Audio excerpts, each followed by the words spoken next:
going on, good people? It's Iceberg. Hopefully your morning's off to a wonderful start. And I'm just hoping to get a moment of your time to bring you some positivity to start your day. Hopefully you're seeing this in the morning. And hopefully it's early enough that it's close enough to the start of your day. Just thinking about all of the positive things going on in the world and life. Because we can focus on the negative ones, but I'd rather focus on the positive ones. Thinking about it being springtime, thinking about the new life that's coming into the world, gardening season. Y'all know I'm excited about that. I got so much stuff growing outside. I'm getting ready to plant some more. So really excited about gardening season, all of the positive things that's going to bring. Excited about learning about new crops, new species of vegetables and fruits. Learning how to propagate things, all of the information. I actually get excited about learning things that I can apply and put to use in life, for the good of me and my family. Not just, the school knowledge. I got all the education stuff, but I'm talking about this knowledge. I can put my hands on stuff, do stuff, bring something to life, cultivate it, help it grow, take care of it, and reap the rewards of the fruit, the seed, whatever afterwards. Hopefully you get some time to do the same for yourself. Just look inside and notice and recognize and give celebration to all of the positive things that are within you. All of the things that you are doing, have going on. Take some time to celebrate. Celebrate all of the things that you are doing, all the things you're accomplishing, even the small things. A lot of small things add up to big things. And take some time to actually give yourself some gratitude for the things that you're doing. As I say, look into the mirror, look into your own eyes, and speak to your soul. Speak to the parts of yourself that you know are wonderful and are doing great things out here in the world. You have a lot of people who are really going through stuff mentally. That's where I think a lot of these mass shootings and stuff like that come from. When we hear about the guy yesterday was 23 years old, working at a bank in Kentucky, Louisville. He had gotten word that he was going to get fired, so he goes and shoots up the place. What is going on with him mentally? He chose to use a gun, fine. I understand people, they want to have the gun argument. I don't think these arguments are singular or insular. I think they go together. You have one side arguing that it's guns. You have another side arguing that it's mental health. Why can't it be both? Why can't it be a combination of a lot of mental health issues going on in the world, and people who are having those issues going on probably don't need access to guns? Why can't it be a combination of both? Rather than one side saying it's one thing 100% and the other side saying it's another thing 100%. It's very rarely in our life that anything is 100% one person's fault or one issue's fault. There's normally a buildup of things along the way that make something break or crack or snap or whatever. The separation happens that makes it go bad, go awry. It's normally not just one thing. The same is true for our issues that we're dealing with in life. A lot of these discussions that the politicians and people like that are having, they're trying to make it like it's one issue. One side says it's one thing, the other side says it's this other thing. They're not having conversations about the fact that it's actually both things, and both things need to be addressed. Yes, access to guns needs to be addressed. I'm a gun owner. I'm a proud gun owner. I'm a safe gun owner. I'm not saying that guns need to be taken away from anybody, because you're not coming and taking my guns away. But I also know that not everybody knows how to handle a gun properly. I'm military and police trained on using weapons. All different types of weapons. Weapons I can't even get access to, but I am trained on how to use them. Why? Because I was in the military. They train us on all types of stuff. Some of the weapons I can get access to, and I still know how to properly use them. Others, they're not available unless you're in the military. So, yeah, access to weapons may be a part of the problem. Absolutely. But the mental health of that 23-year-old who decided that whatever the issues were that were going on in his life, because they were probably causing him to perform poorly at work, The workplace was deciding that they needed to get rid of him. And he decided that it was the people at work's fault of all of the stuff that was going on in his life. So therefore, he needed to take it out on them.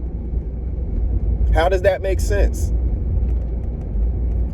It's not the gun. It goes all the way back to the mental health issues that he was dealing with. Whatever is going on in his life, he was not able to cope with it properly mentally. So instead of coping with it properly, he decided that it was the people at the bank's fault. All of the stuff going on in his life. Because if you're willing to put your life on the line, knowing that you're probably going to die going into that situation, knowing you're going into a suicide situation, taking it out on the people that you take it out on, that's typically your last act, right?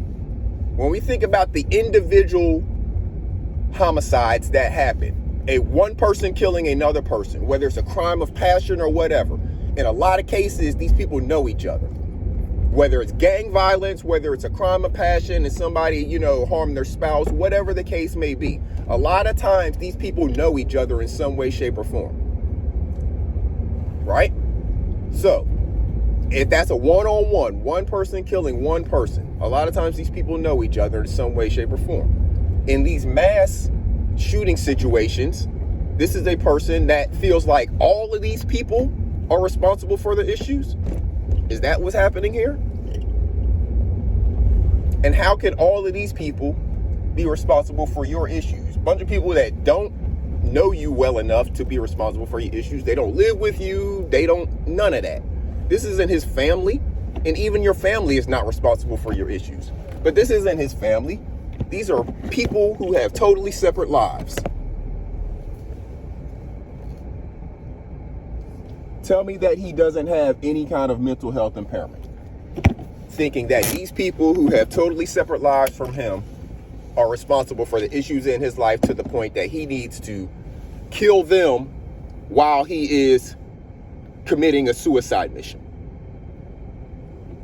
Tell me it can't be both issues. Tell me it can't be access to guns and mental health. But yet, instead of talking about it and doing something about it, one party says one thing, the other party says another thing. They get the people out here arguing on their behalf when both issues are the problem. It's an intertwined issue. It's an intermingled issue. But as long as people stay on one side or the other in any argument, it's just going to continue to go on. It's going to continue to fester. So we need people to step back. If they really want something done about things, they have to actually look at what is the real cause and source of issues. Go back to the beginning.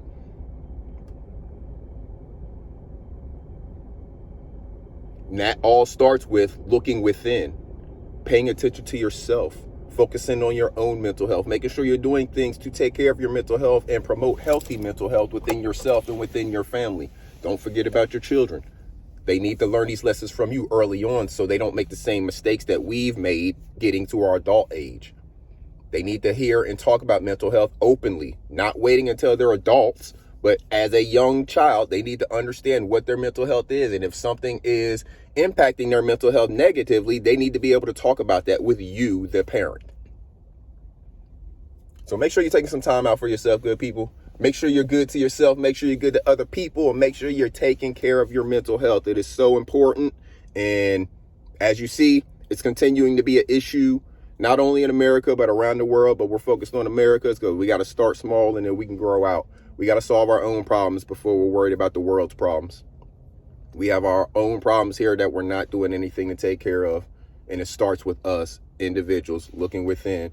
When we point the finger, there's three fingers looking back at us. So let's put more focus in these three fingers, because there's more fingers pointing at me than pointing at you right now. That means it's probably more important for me to be looking at myself. Let's start looking within, taking care of our own mental health. And then we can branch out, take care of our family's mental health. And then if everybody's doing that, then mental health becomes less of an issue because we talk about it. We take care of it. We see when somebody is getting off. They're comfortable coming and telling us that they're feeling off. And then we can take the necessary steps. And it doesn't have to resort to a gun, a knife, or anything else. The founder of Cashapp was killed with a knife, not a gun, by a random person. That person probably suffering from some mental health disturbance as well. Why? They didn't rob him. They didn't do anything. They just killed him. You got to be a little mentally messed up to just do that to somebody, just randomly. So, folks on your mental health, good people, take care of yourself, take care of each other. Make sure you take some time out to celebrate yourself. You are important and you are wonderful. Make sure you celebrate that and acknowledge that on a daily basis. Till next time, this is Iceberg. Salute.